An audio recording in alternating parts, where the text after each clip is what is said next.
Shalom anak-anak kelas 4. Jumpa lagi kita dalam video pembelajaran Ruang Belajar Memeita. Semoga kalian sehat selalu ya. Nah, anak-anak, pada video kali ini kita sudah masuk pada tema 9, Kayanya Negeriku, subtema 1, 2, dan 3. Muatan pelajaran Bahasa Indonesia kelas 4. Dengan materi kita saat ini adalah wawancara. Nah, pada saat ini kita akan menggali informasi melalui wawancara. Nah, anak-anak, apakah kalian masih ingat apa yang dimaksud dengan wawancara? Wawancara merupakan kegiatan tanya-jawab antara penanya dan pemberi informasi atau narasumber. Jadi, orang yang bertanya itu disebut dengan pewawancara, sedangkan orang yang memberi informasi itu disebut dengan narasumber. Nah, di sini ada langkah-langkah dalam melakukan wawancara. Mari perhatikan langkah-langkah berikut ini. Yang pertama, fokus kepada hal yang ingin ditanyakan. Nah, jadi sebelum melakukan wawancara, kita sudah membuat topik terlebih dulu kan. Nah, terus yang kedua, membuat daftar pertanyaan. Jadi kita membuat daftar pertanyaan sesuai dengan apa yang akan kita tanyakan atau sesuai dengan topik yang sudah kita tentukan. Yang ketiga, menentukan narasumber. Ya, kita menentukan narasumber juga sesuai dengan topik yang akan kita tanyakan. Yang keempat, membuat kesimpulan hasil wawancara.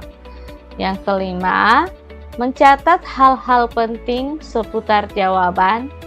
Dan yang keenam, melakukan wawancara. Saat melakukan wawancara dengan seorang narasumber, kita juga perlu memperhatikan sikap.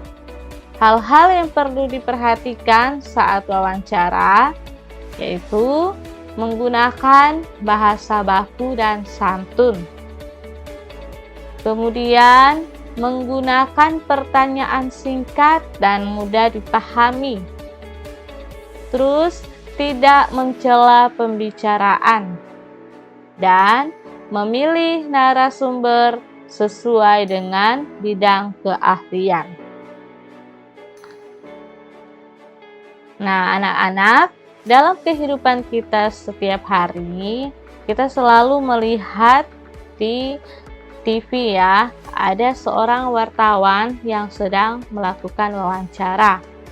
Nah, wartawan merupakan jenis pekerjaan yang bertugas mencari dan menyusun berita untuk dimuat dalam surat kabar, majalah, radio, dan televisi. Wartawan juga disebut dengan juru warta. Wartawan biasanya ditemani dengan juru kamera. Saat melakukan peliputan wawancara, wartawan membawa alat perekam dan alat pengeras suara. Sedangkan juru kamera untuk merekam informasi dari narasumber. Tahapan wartawan dalam mencari informasi. Sebelum wawancara, wartawan membuat agenda pertemuan.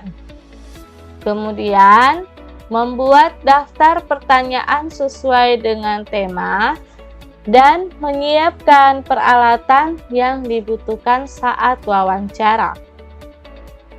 Dan saat wawancara, wartawan memperkenalkan diri. Terus mengajukan pertanyaan sesuai dengan tema. Kemudian, wartawan mengajukan pertanyaan dilakukan secara jelas, teratur, dan santun.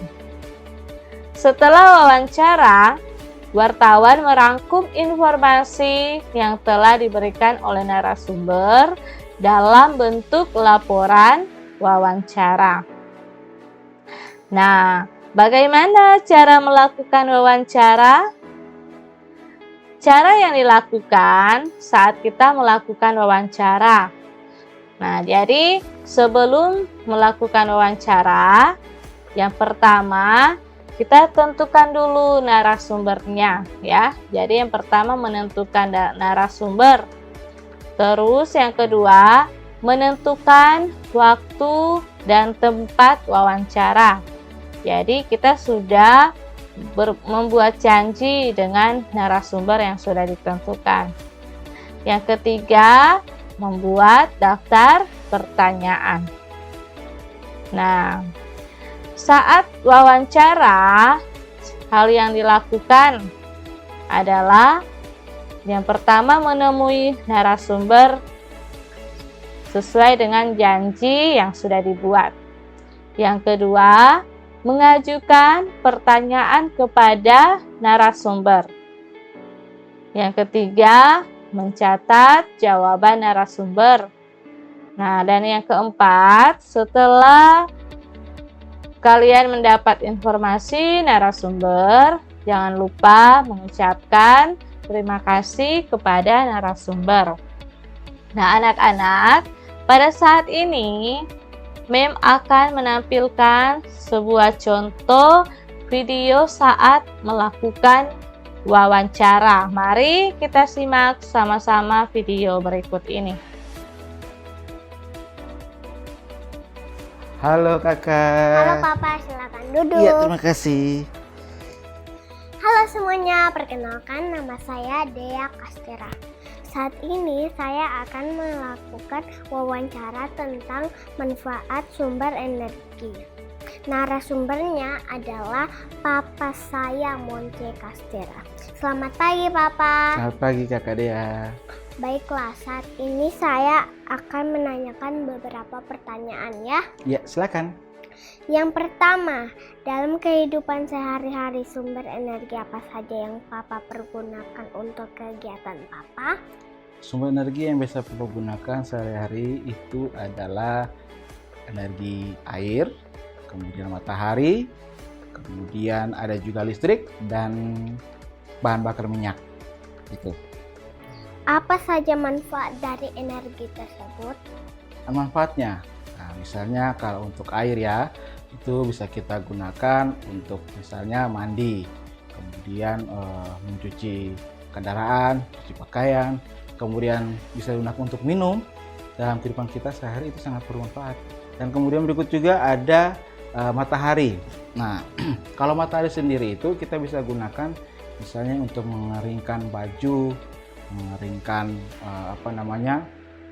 kendaraan setelah dicuci menggunakan air yang tadi kita gunakan. Kemudian juga kita bisa untuk kesehatan.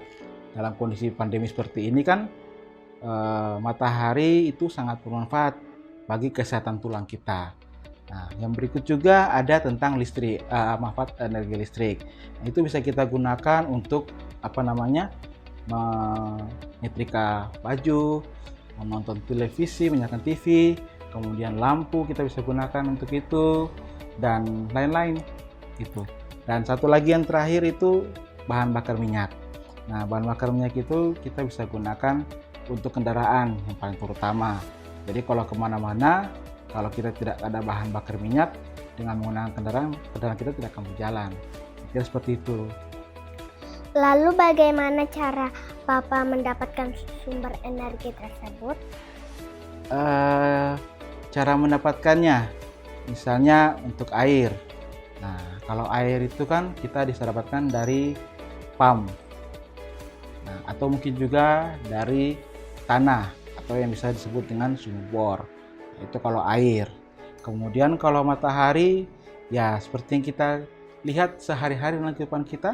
Di siang hari, matahari bisa kita rasakan kalau kita berjalan di luar rumah misalnya gitu. Kemudian listrik.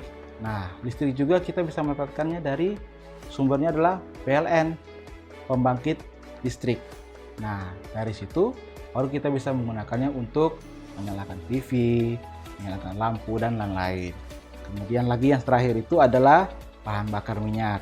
Nah, kalau bahan bakar minyak itu kita bisa mendapatkannya dari SPBU, tempat kita untuk pengisian bahan bakar. Kira-kira seperti itu, Kakak. Kemudian bagaimana cara kita menghemat sumber energi itu, Papa?